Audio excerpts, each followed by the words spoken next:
На окраине Чикаго, в старой кофейне у станции метро, день начинался как обычно. Метро гремело по рельсам, улицы были полны машин и людей, бегущих на смены. Внутри пластиковые столы, жирный запах тостов и кофе, и девушка по имени Джейн, официантка с привычно собранными волосами и отточенными движениями.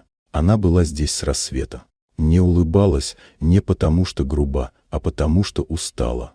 Заказчики сменяли друг друга. Пожилые учителя, студенты, кто-то с грязными руками после ночной смены. И вдруг вошел он, высокий, в дорогом пальто, с видом человека, для которого все вокруг — собственность. Его имя было Ричард Кроу. Он не смотрел на меню. Просто занял стол у окна, тот, что под номером 8. Сначала все шло по шаблону. Заказ, недовольство, жалоба на холодный кофе. Джейн спокойно принесла новый. Но мужчина продолжил. Его слова были не о напитке. Он говорил о ней, как о мебели, как о собственности. Говорил так, будто знал цену всему и каждому, в том числе и ей. Когда он произнес «Я владею такими, как ты», в кафе повисла тишина. Джейн не повысила голос, не сказала ни слова. Она просто шагнула вперед и нанесла удар, точный, быстрый, оточенный не годами тренировок, а годами молчания. Челюсть Ричарда резко сместилась вбок, его тело рухнуло, чашка полетела на пол. Посетители замерли.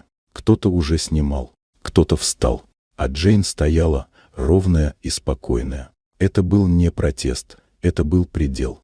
Ричард встал с пола, пригрозил ей, пообещал, что уничтожит ее карьеру, ее имя, ее город. Но на этот раз его никто не слушал. Он ушел под крики, что видео уже в сети. К вечеру видео набрало сотни тысяч просмотров. Анонимные сообщения сыпались в директ. Кто-то предлагал работу, кто-то слова поддержки. Джейн смотрела в потолок своей съемной квартиры, все еще не веря, что она это сделала. Не ради славы, ради тишины, которая больше не помещалась в ее груди.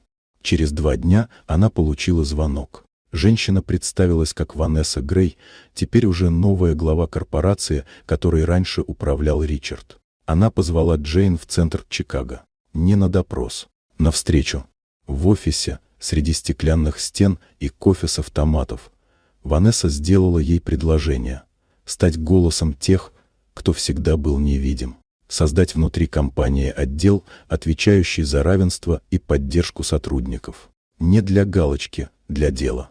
Джейн долго не отвечала. Она не была активисткой, не считала себя героиней, но знала, если кто-то уже услышал ее удар, значит, кто-то другой сможет сказать вслух свое «достаточно».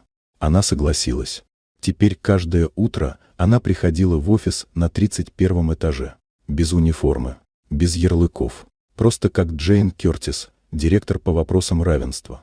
Не все шло гладко. Ее проверяли, сомневались, обсуждали, но слушали. Каждую неделю она встречалась с теми, кого прежде не звали в переговорные. Уборщицы, стажеры, охрана. Она просто спрашивала, что сдерживает тебя говорить, и слушала. Иногда молча, иногда записывая. Она не стала символом. Она просто осталась человеком, который однажды не испугался выбрать себя. Вот такая удивительная история. Дорогие друзья, если вам понравилось видео, поставьте лайк, а также подписывайтесь на канал, впереди еще много интересного.